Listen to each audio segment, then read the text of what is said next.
झांसी में बीते 29 दिसंबर को एक किशोरी का नग्न अवस्था में शव मिला था। उसकी पत्थर से कूचकर हत्या की गई थी। इस ब्लाइंड मर्डर का पुलिस ने खुलासा कर दिया है। पुलिस ने आरोपी चाचा को गिरफ्तार किया है। आरोपी की पत्नी उसे छोड़कर चली गई है और वह पोर्न फिल्में देखने का आदी है। दरअसल 28 दिसंबर की सुबह लड़की को नहाते हुए देख लिया था। इससे उसकी नीयत खराब हो गई और देर शाम लड़की शौच के लिए घर से बाहर गई थी। तभी आरोपी चाचा भी पीछे से पहुंच गया। उसने लड़की के साथ रेप करने की कोशिश की, मगर लड़की ने उसे झटक दिया। इसके साथ ही घर वालों से उसकी शिकायत करने की बात कही। आरोपी को लगा कि उसका भेद खुल जाएगा। इसके बाद उसने लड़की का गला और मुंह दबा दिया, फिर पत्थर से कुचलकर हत्या कर दी थी। फिलहाल बबीना पुलिस ने आरोपी चाचा को गिरफ्तार कर लिया है।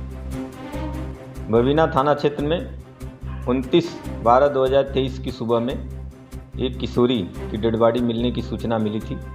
इस पे थानाध्यक्ष बबीना तथा सभी उच्चाधिकारी मौके पर पहुंचे थे और पंचायतनामा पोस्टमार्टम की कार्रवाई कराई गई थी और वो पीड़ितों से तहरीर लेकर उचित धारा में अभियोग पंजीकृत कर पुलिस टीमें लगाई गई थी केस को वर्कआउट करने के लिए। आज हम लोगों ने जो आरोपी है उसको गिरफ्तार कर लिया है, जिसका नाम अनिल है।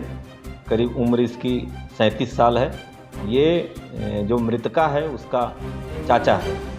इसने जब किशोरी 28 तारीख की शाम को शौच के लिए निकली थी, उसी दौरान ये भी उसके पीछे गया था और उसको बुरी नीयत से उसको पकड़ा था। जब किशोरी ने विरोध किया तो उसने उसका गला और मुंह दबाया था, जिससे उसकी मृत्यु हो गई।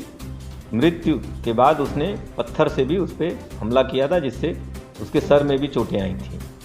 आज केस को वर्कआउट करके इसको जेल भेजा जा रहा है और अग्रिम वैधानिक कार्रवाई की जा रही है। सर, ये बताया जा रहा है कि जो आरोपी चाचा है वो बराबर मृतका के खुलासे के लिए पुलिस पर दबाव बनाता रहा और पुलिस को बरकरार रहा। इस बात में कितनी सच्चाई है? नहीं, बिल्कुल। जब से डेड बॉडी मिली थी, जो आरोपी है ये भी साथ में ही था, चूँकि ये मृतका का चाचा ही था, तो डेड बॉडी के साथ में भी था और थाने तक भी ये आया था।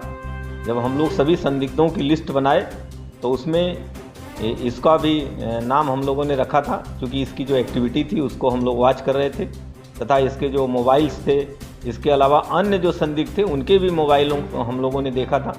जो आरोपी है इसके मोबाइल को जब हम लोगों ने देखा तो इसमें लगातार इसके द्वारा फ़ोन फिल्में देखी जा रही थी और बबीना थाने को भी सर्च किया जा रहा था। इससे और इस पर संदेह हम लोगों का गहराया। जब थोड़ी कड़ाई से पूछताछ हम लोगों ने की तो ये पूरा जुर्म को स्वीकार कर लिया और पूरी घटना का जैसे भी जो भी घटना जिस ढंग से इसके द्वारा की गई थी, संपूर्ण घटनाक्रम बताया इसने। क्या ये भतीजी के शव के पास बैठा रो भी रहा था, इस जानकारी मिली है? ये मैंने बताया ना कि ये साथ में ही था, लगातार साथ में ही था और इसकी चूँकि ये मृतका भतीजी है तो बगल में ही ये इसका घर भी है। जब ये शौच के लिए निकली तो अपने घर से इसको वॉच करते हुए फिर इसके पीछे लग गया था ये, और मृत्यु के बाद भी ये लगातार थाने भी आया और डेड बॉडी के साथ में भी रहा है। झांसी से जसवंत ठाकुर की रिपोर्ट।